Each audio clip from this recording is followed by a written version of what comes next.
आप देख रहे हो अज्ञात सृष्टि रचना का पार्ट 10। पिछले वीडियो में हम सभी ने देखे थे कि पूर्ण ब्रह्म कबीर परमेश्वर ने हम सभी जीवों को सभा मंडल से अपने अपने घर की तरफ भेज दिए। उसके पश्चात आगे क्या हुआ, आइए सतगुरु देव के दया से देखते हैं। यदि बात की जाए पुष्पक विमान की, तो यह एक फूल की तरह चमचमाती हुई दिव्य आकार में होती है। यह हर हंसतमाऊ के पास में पर्सनल होती है। इस रथ को आप पर्वत, हिमालय, पेड़ पौधा, किसी भी चीज के अंदर से होकर गुजर सकते हैं और आपको पता भी नहीं चलेगा। यही नहीं बल्कि यह दृश्य भी हो जाती है और आवश्यकता अनुसार आप जहाँ चाहो वहाँ प्रकट भी कर सकते। यह हीरे, मोती और सोनों से जड़े हुए दिव्य पुष्पक विमान। अब यह जो रथ देख रहे हैं, इसी रथ के झांसा देकर हम लोगों को फांसा गया। बात भी जाए पर की, तो हम सभी जीवात्माओं के पास में दो पर भी थे दिव्य आकार के, जो अपने इच्छा से प्रकट कर सकते थे और अदृश्य भी कर सकते थे। लेकिन वह पर एक खर के समान था, क्योंकि शायद ही कोई हंसतमाए उस पर को फर करके सैर सपाटे करते थे, क्योंकि विमान ही इस तरह का परमेश्वर ने हम लोगों को दिए थे, तो कौन मेहनत करने जाए। यह जो रथ दिख रहा है, इसका नाम राजेश्वरी रथ है, जो केवल और केवल राजधानी के हंसतमाओं के लिए बनाए हैं परमेश्वर ने। यह भी सेम पुष्पक विमान की तरह ही होते हैं, लेकिन इसका आकार बड़ा होता है और इस पर ढेरों सारे हंसतमाए एक साथ सैर सपाटे कर सकते हैं। अभी तो और भी बहुत किस्म के रथ है, लेकिन उसकी आवश्यकता अभी नहीं है। फिलहाल जब जरूरत पड़ेगी तो गुरु जी के दया से दिखाई जाएगी। आइए अब जानते हैं कि सतलोक में सबसे ज्यादा पुष्पक विमान की उड़ान किसने उड़ाई और उसी उड़ान के कारण वहाँ के सभी हंसतमाए उड़ान हो गई। तभी उधर से क्षर पुरुष या काल पुरुष ने अपने पुष्पक विमान को खटकाए जोगजीत जी से बहाना करके। काल पुरुष या क्षर ब्रह्म को सतलोक में कैल जी के नाम से जानते हैं। अब आगे बढ़ते हैं सतगुरुदेव की दया। तो अब वहाँ से कैल जी और पर ब्रह्म जी निकलते हैं सैर सपाटे के तरफ। फिर अब क्या होता है, क्षर ब्रह्म कैल जी कहते हैं अपने बड़े भाई अक्षर ब्रह्म से कि हे भाई, अब हम लोगों को करना पड़ेगा पढ़ाई। तभी पर ब्रह्म जी बोलते हैं कि मैं समझा नहीं। फिर काल जी ने बोले कि आगे समझ जाइएगा, आप चलिए। और तभी निकलते हैं लोग सैर सपाटे के तरफ। अब परमेश्वर ने जो भी हम सभी के लिए घर, बंगला, मानसरोवर, नदी, तालाब, बगीचे, वलय, इन सभी जगहों पर ऐसे घूम रहे थे जैसे कि कोई देखे ना हम लोगों को। अज्ञात रूप में घूम रहे थे छुप छुप कर, क्योंकि हम लोगों के जो विमान और घर बनाए थे परमेश्वर ने, वह एक हंसतमाओं का एक पृथ्वी जितना जगह अकेले ही समेट सकता है। इतना विशाल काय एक हंसतमाओं का उत्पत्ति होता है और सोने, हीरे और मोतियों से बने हुए घर होते हैं। अब इस सब चीजों को देखकर दोनों भाई फूले नहीं समा रहे थे और काल जी बोलते अपने बड़े भाई से कि ये भाई देख रहे हो ये सब परमेश्वर ने हंसतमाओं के लिए क्या क्या बनाए हैं। तभी पर ब्रह्म जी बोलते हैं, हाँ भाई देख रहे हैं, अद्भुत परमेश्वर ने बनाए हैं।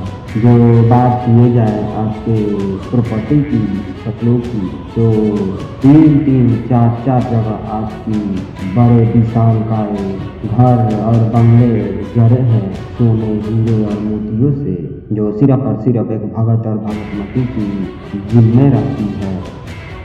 तभी काल ब्रह्म जी के दिमाग में कुछ खटका, क्योंकि वह जगह अज्ञात रूप से सैर सपाटा करके देख रहे थे कि किसकी कितनी सुविधा प्राप्त है, अर्थात कौन कितना पानी में है।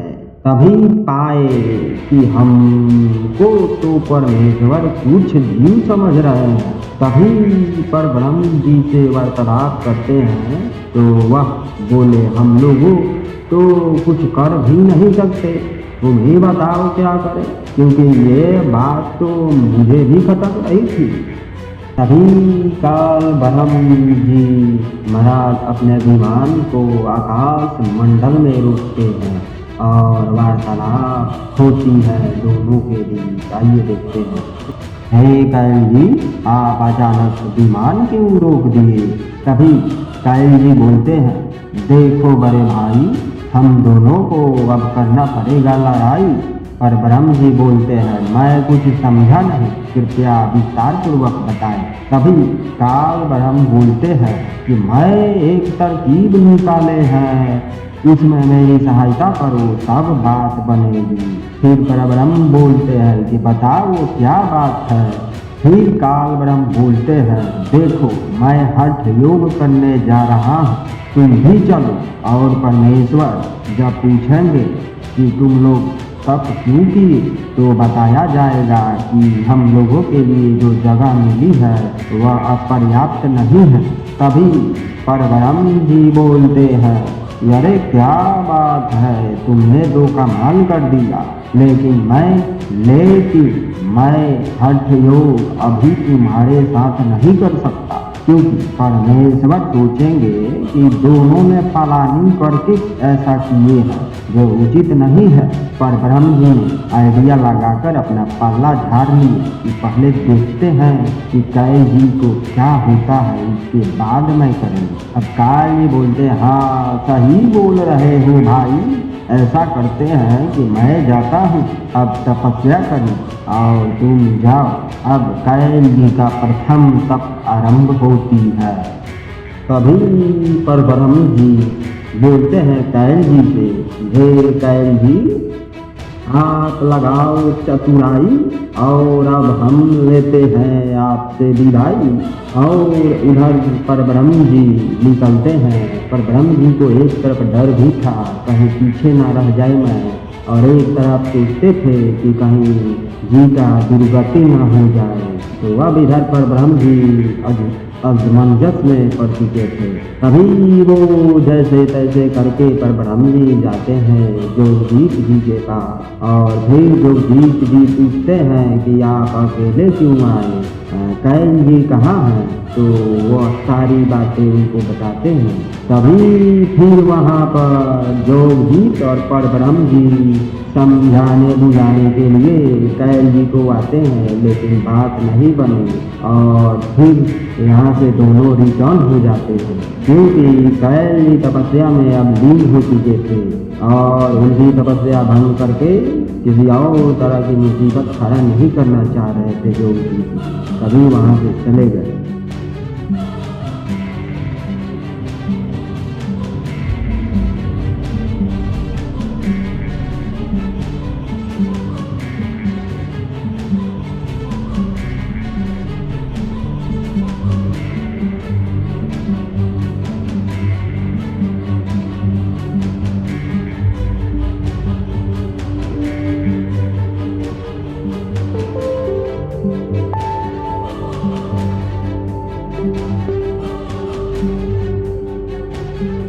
अब उसके पश्चात कैल जी घोर तपस्या में लीन हो जाते हैं और वह तप जब तक करते हैं तब तक कि पूर्ण ब्रह्म कभी परमेश्वर प्रकट न हो जाए। अर्थात सतगुरु बताते हैं कि यहाँ के 70 युग जितना तप किए क्षर ब्रह्म जी ने, तब जाकर पूर्ण ब्रह्म कभी परमेश्वर प्रकट होते हैं।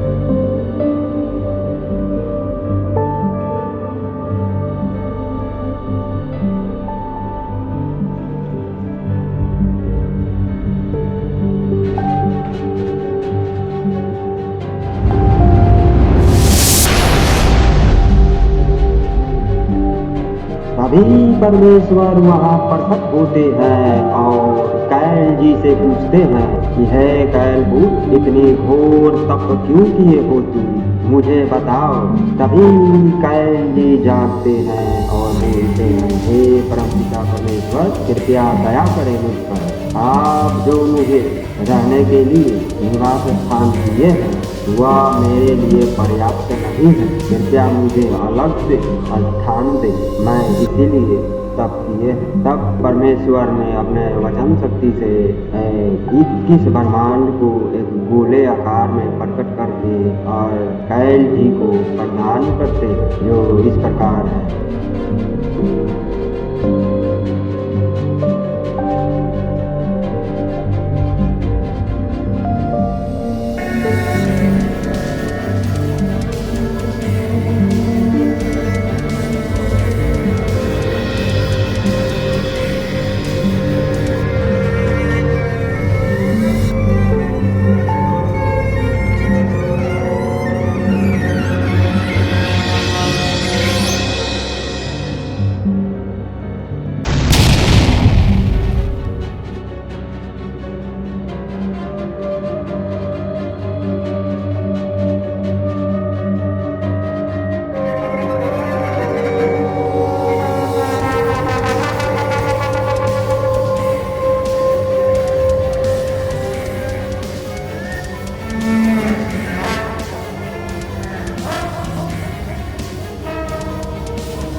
और आप नेक्स्ट पार्ट में जानोगे कि काल जी दूसरा और तीसरा चरण की तपस्या कैसे सफल की और हम सभी जीवों को कैसे बागुले वाली पाठ पढ़ाए। पूरी तरह डिटेल में जानने को मिलेगा। सतगुरुदेव के दया। बोलो सतगुरुदेव की जय।